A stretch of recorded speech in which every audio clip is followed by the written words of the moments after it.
En ces temps troublés où l'extrémisme déshumanise, ça fait bien de parler d'un grand homme dont le respect de la vie, quelle qu'elle soit, fut au centre de tout.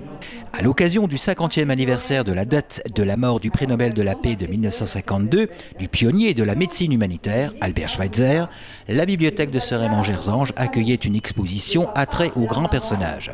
Une vie bien remplie. Alors on l'appelait le plus souvent le bon docteur. Au Gabon, le grand docteur blanc. Son nom a été donné à des rues, des places, des écoles, des lycées, des hôpitaux, des dispensaires, des cliniques. Exemplarité, universalité de l'homme de paix que fut Albert Schweitzer et le respect de la vie au sens le plus large qu'il incarne n'a pas manqué de passionner les scolaires de Sœur Raymond-Gerzange, tout comme le public venu à la conférence de Michel Prince. Il a construit des hôpitaux et il a aidé des gens.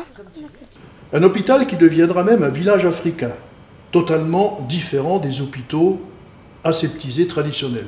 La visite de l'exposition avait été commentée aux élèves par Viviane Fédéli de Knutange. Et dans ce cadre-là, la bibliothèque de Sœur-Raymond a proposé une exposition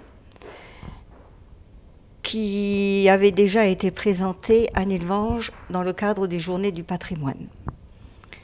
Cette exposition retrace la vie d'Albert Schweitzer au travers d'une bande dessinée et est accompagnée de photos d'époque et de photos du personnage pour montrer que ce n'est pas un personnage fictif, que c'est une réalité de notre temps.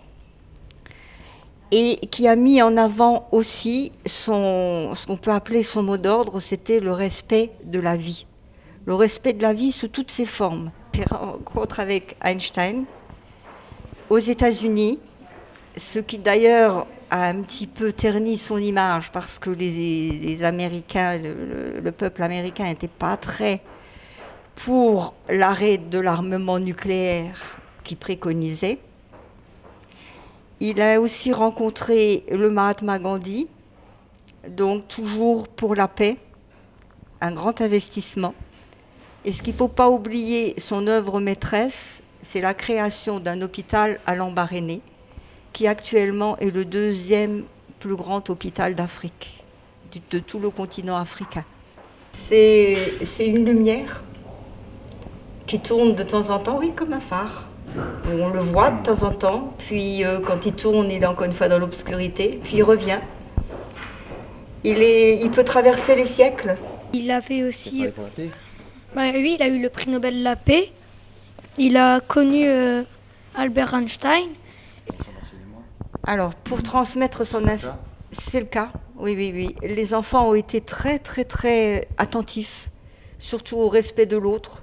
Un grand monsieur qui a construit un hôpital, qui était directeur. Il a fait l'hôpital, il a fait l'hôpital avec des gens et il faisait des concerts pour gagner de l'argent. Il jouait de l'orgue et du piano. À la création, à faire attention, le respect de l'autre d'une part, et puis à voir l'autre avec ses yeux. Et puis aussi, personnellement, c'est aussi un engagement pour les enfants à se dire que quand on veut, on peut aller au bout des choses. Célébrer, il a toujours voulu continuer ses projets jusqu'au bout. Il a même fait des études avant de partir en Gomba pour construire un hôpital pour les malades. Personnage hors commun, saint laïque, disent certains. C'est donc à la rencontre de cet homme que je vous propose d'aller. Un montage va évoquer cette énorme vie, on ne pourra pas tout dire bien sûr. Il est mort, je l'ai dit, à 90 ans. Nous regarderons quelques extraits du film, Il est minuit, Dr Schweitzer. Nous écouterons aussi Schweitzer à l'orgue. Et nous écouterons aussi l'hommage qui lui a été rendu en 2010 par les Africains.